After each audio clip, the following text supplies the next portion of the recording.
Bueno, muy buenas noches, muy buenas tardes, muy buenos días. Eh, Estamos muy contentos con la profesora Natacha Cos de estar haciendo este seminario a pesar de las dificultades de no poder trabajar de manera presencial.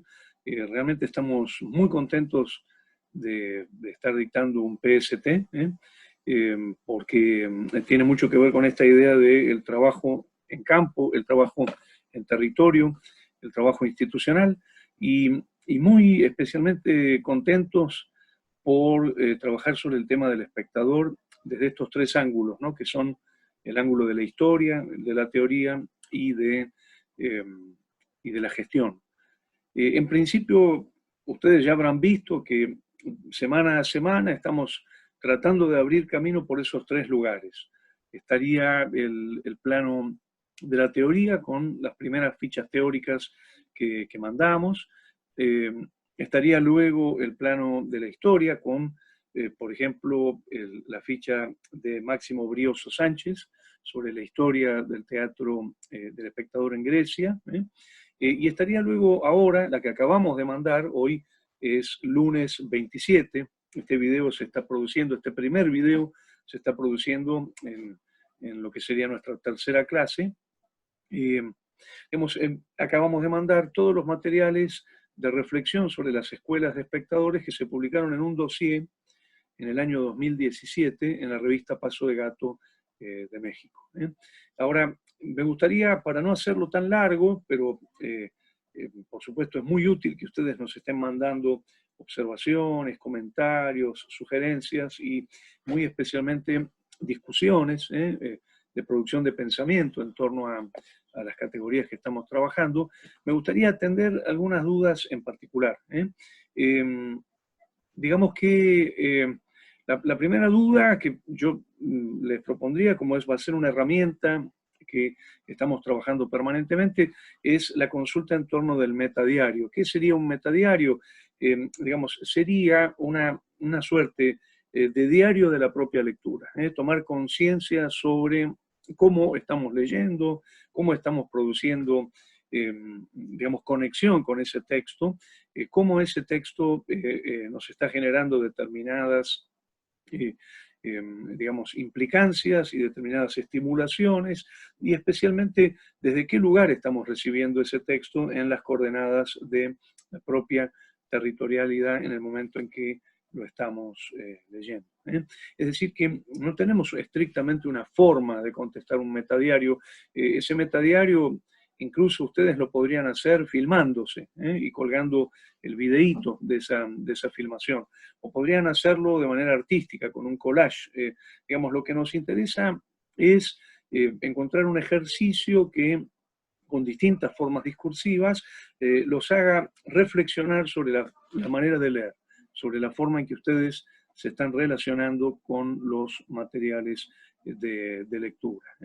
Y por supuesto, estamos leyendo los metadiarios que nos acaban de mandar, que nos han ido mandando esta semana, algunos alumnos lo mandaron antes, y la verdad que están muy bien las cosas que están mandando y se está cumpliendo la función para la que se diseñó este ejercicio. Yo estoy respondiendo fundamentalmente una pregunta de Elena, que manda el metadiario y dice, no sé si lo estoy haciendo bien o no. Bueno, me parece que sí, Elena. De lo que se trataría justamente es de encontrar mecanismos de autoobservación de los procesos de lectura y de la propia territorialidad en esos procesos. Hay una consulta de Gustavo sobre el tema de los sujetos de la investigación artística. Nosotros estamos proponiendo que el artista es un productor de conocimiento y por lo tanto, eh, digamos, podemos hablar de un artista investigador. Un artista investigador sería un artista que se autoobserva, que produce una filosofía sobre su praxis, sobre su hacer. Pero no solo consideramos el artista, sino todos los agentes del campo teatral, ¿no? Tan artista investigador es el artista como el empresario, como el periodista, como el vestuarista, como la persona que se encarga de la gestión, como el espectador. El espectador también sería un investigador. Es decir, todos los agentes del campo teatral, en tanto generan praxis, producen conocimiento desde esa praxis. Estamos tratando justamente de no escindir teoría y hacer, sino de ver justamente cómo la teoría y el hacer están imbricados, ¿no? Se hace y se piensa, se hace lo que se piensa, se hace el hacer del pensar del hacer, y en ese aspecto podemos decir que la teoría se hace cuerpo en la praxis y la praxis produce una teoría específica. Por eso está muy bien, Gustavo, cuando hablas de el científico artista, que sería una variación de estos sujetos, estos 4 sujetos de investigación artística, que serían el artista investigador, el investigador artista, o como muy bien decís vos, el científico artista, que sería alguien que tiene una formación sistemática como científico, pero al mismo tiempo produce conocimiento desde el arte.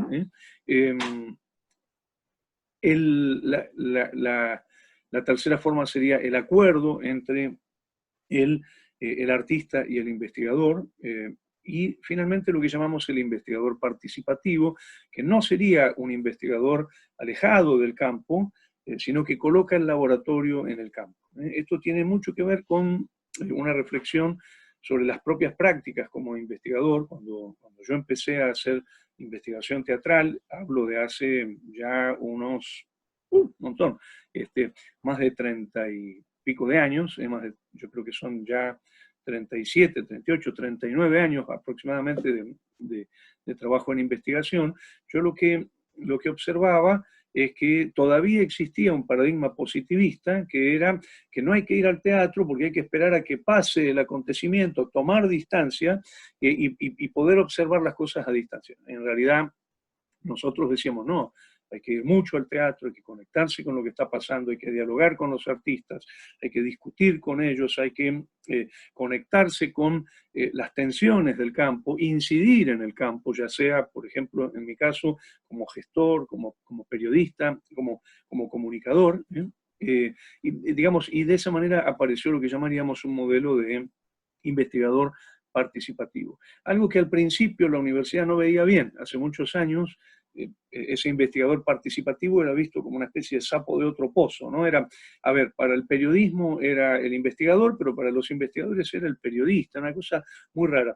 Yo creo que esos binarismos los hemos superado, y entonces la cuarta forma de artista investigador sería justamente el investigador participativo, que sería un investigador que está profundamente vinculado a la praxis del campo teatral, ya sea porque trabaja junto a los artistas, porque trabaja como dramaturgista, porque trabaja en gestión, en periodismo, porque hace entrevistas, porque, digamos, convive la ebullición del campo con los artistas, sin buscar ser artista, ¿no?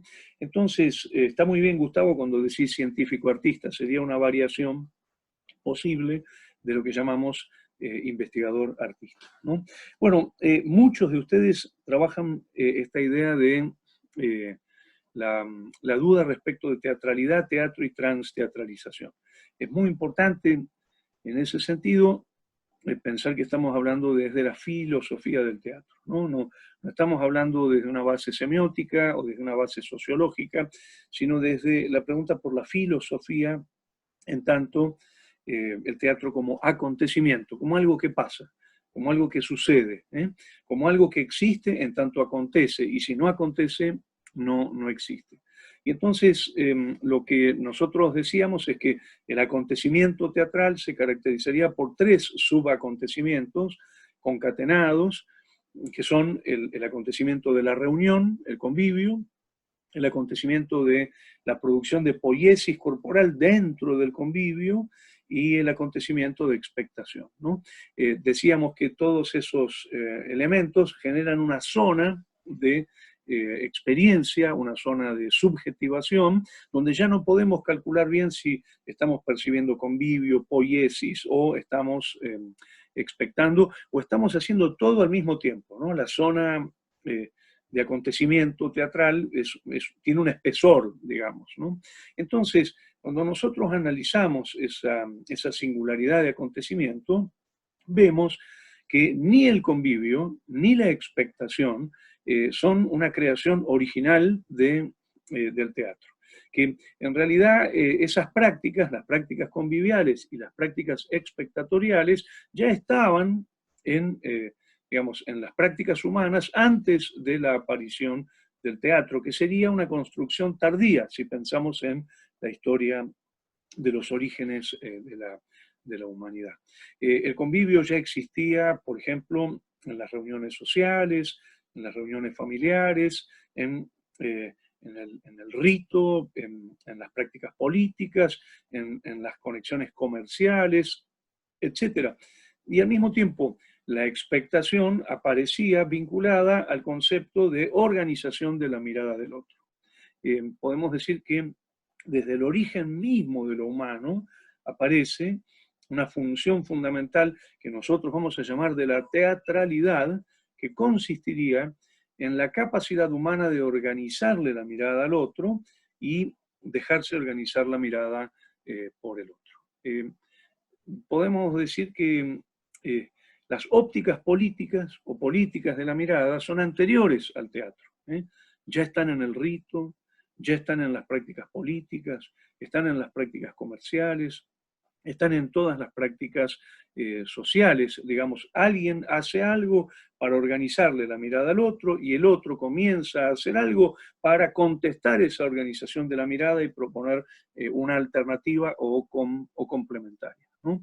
A ver, pensemos en la teatralidad del político, pensemos en la teatralidad del sacerdote, pensemos en la teatralidad del comerciante, pensemos en la teatralidad del cliente, en la teatralidad del feligrés, la teatralidad de, digamos, el ciudadano. Y podremos así extender las ópticas políticas a todas las prácticas sociales. Podemos decir que el teatro no inventó la teatralidad ya existía con esas prácticas, pero lo que hace el teatro es una gran novedad, que es utilizar la teatralidad para introducir la dimensión de la poiesis. La poiesis entendida como una construcción con reglas otras, que no son las reglas del mundo operativo de lo cotidiano, son reglas metafóricas, son reglas digamos, con su propio régimen de funcionamiento, ¿no? A ver si me explico. Una cosa es organizarle la mirada a otro para convencerlo de que tiene que votar en la asamblea algo determinado, y otra cosa es organizarle la mirada al otro desde un mundo paralelo al mundo, desde un campo metafórico, donde lo que se le está diciendo es no vamos a utilizar el régimen de operatividad del mundo, digamos, cotidiano pragmático, sino que vamos a despragmatizar esa teatralidad para pensar en un mundo de metáfora. Recordemos que metáfora quiere decir justamente transporte, quiere decir mudanza, es decir, la poiesis nos muda metafóricamente a otro plano de realidad, nos muda a otro plano de representación, a otros sistemas de reglas. Y entonces podemos decir que así como está la expectación de la teatralidad social, la teatralidad anterior al teatro, vamos a tener una expectación específica, diferente, para la teatralidad poética, que es la gran invención del teatro. Y luego vamos a tener un tercer elemento, al que llamamos transteatralización, que es una gran paradoja. Todos los saberes que empieza a desarrollar el teatro en la investigación de sus prácticas, dentro de lo que llamaríamos la teatralidad poética, pueden ser llevados con una enorme utilidad al plano de la teatralidad social, mercantil, política, ritual. Entonces, esta suerte de regresar sobre la teatralidad social de los saberes de la teatralidad poética, nosotros lo vamos a llamar transteatralización. Es un fenómeno que hoy se ve muchísimo, pero ya lo veíamos. A ver, Aristóteles habla de esto en la retórica, ¿no? En el libro tercero de la retórica, cuando relaciona al poeta con el actor de tragedia, con el político. Pero hoy lo vemos, por ejemplo, en el hecho de que los políticos estudian teatro, los pastores estudian teatro, los periodistas estudian teatro, hay cursos de teatro para abogados, jueces, muchísima gente estudia teatro, no para hacer teatro, sino para utilizar los saberes del teatro al servicio de un control más refinado de la teatralidad social, ¿no? Entonces, en principio, nosotros estaríamos hablando de la porosidad, de la liminalidad entre la teatralidad social y la apropiación que hace de esa teatralidad el teatro. Podemos decir que en la teatralidad poética hay un vínculo liminal con las teatralidades anteriores, que está relacionado obviamente a el fenómeno de digamos, del entretejido, del cruce, de la conexión. ¿Dónde se observa esto fundamentalmente? En el cuerpo vivo del actor, ¿no?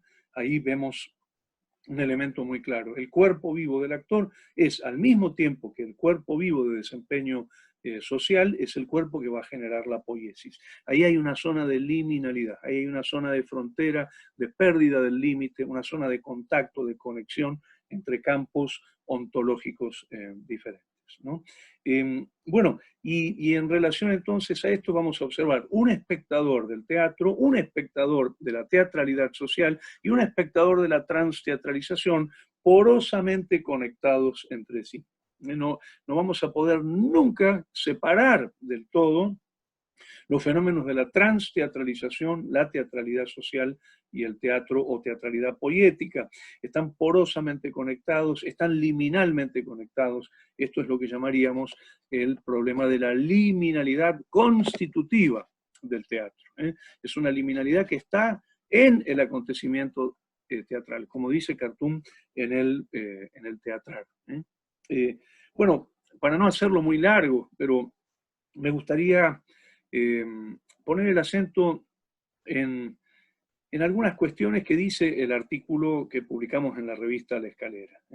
A ver, muy brevemente, porque me encantaría que hagamos digamos, detenernos un poquito ahí, porque las vamos a trabajar durante todo el cuatrimestre y son muy importantes estas nociones para después operativamente manejarse en las escuelas de espectadores. La primera idea es, no podemos pensar el espectador teatral si no es en conexión liminal porosa con el espectador social y el espectador de la transteatralización. Esa es la primera gran idea. Segunda cosa, el espectador siempre es mucho más que un espectador. ¿Qué quiere decir? Que en el hacer del espectador hay muchas más cosas que las que supuestamente están implícitas etimológicamente en la palabra espectador, que proviene del verbo spectare. Eso está explicadito en el artículo. Fíjense que el espectador, más que un observador, es un participante. Lo ven muy claramente en el vaso de Zófilo. Se los ve a los espectadores como si fuera una cancha de fútbol, parecen una hinchada, no parecen, digamos, los espectadores que imaginamos ahora, personas calladas, que se hunden en la oscuridad para observar la escena iluminada.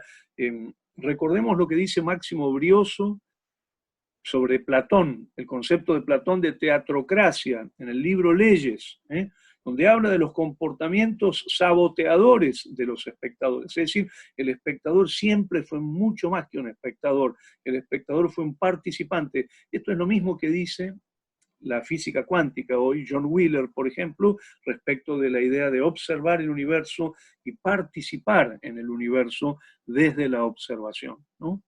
Bueno, tercera idea fundamental, la expectación es una acción, y es una acción que no la hace solo el espectador, es una acción circulante por todos los agentes del acontecimiento teatral. ¿Quiénes son los agentes del acontecimiento? En principio, los actores, los espectadores y los técnicos. Esa es la base, ¿no? Digamos, ¿no?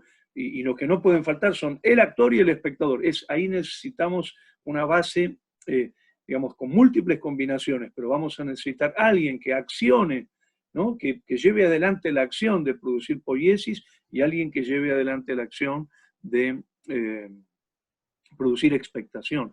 Entonces, algo muy importante es que puede expectar el espectador, puede expectar el técnico desde la cabina o desde la pata del costado del escenario, y puede expectar el actor también. Es decir, que la expectación sería una acción que circula entre todos los miembros del convivio.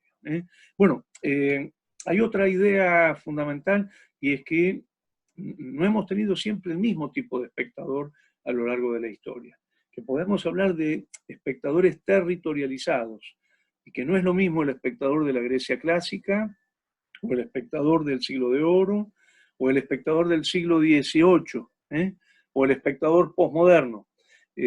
Tenemos que poder pensar la palabra espectador en relación a, digamos, a determinadas categorías históricas.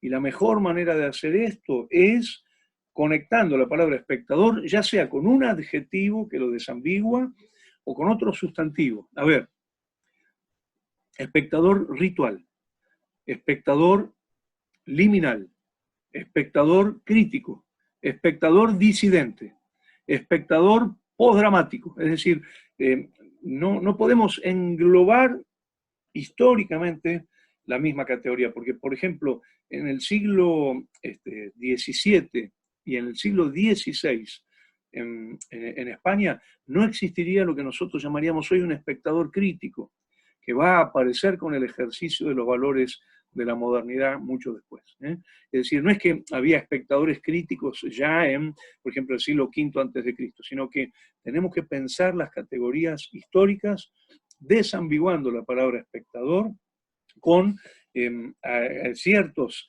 digamos, componentes que la liberan de su carácter de palabra general, ¿no? Es el concepto de cohesión que trabaja la lingüística, ¿no? Si la palabra espectador, cuando uno dice especta, ese espectador, lo que tenemos es, etimológicamente, alguien que observa detenidamente, cuidadosamente, y a la espera de algo que está por acontecer. El espectador hace mucho más que eso, hace mucho más que observar atentamente y esperar. El espectador está construyendo la zona de experiencia. Bueno, y yo agregaría dos cositas más. Podemos pensar una ética del espectador, es decir, hay reglas vinculadas a los comportamientos del espectador, y en ese sentido podemos armar modelos negativos y modelos positivos de comportamiento del espectador. Esto ya lo dice Platón en Leyes, cuando habla de teatrocracia. Y esto va a estar muy relacionado a la construcción de éticas del espectador en las escuelas de espectadores.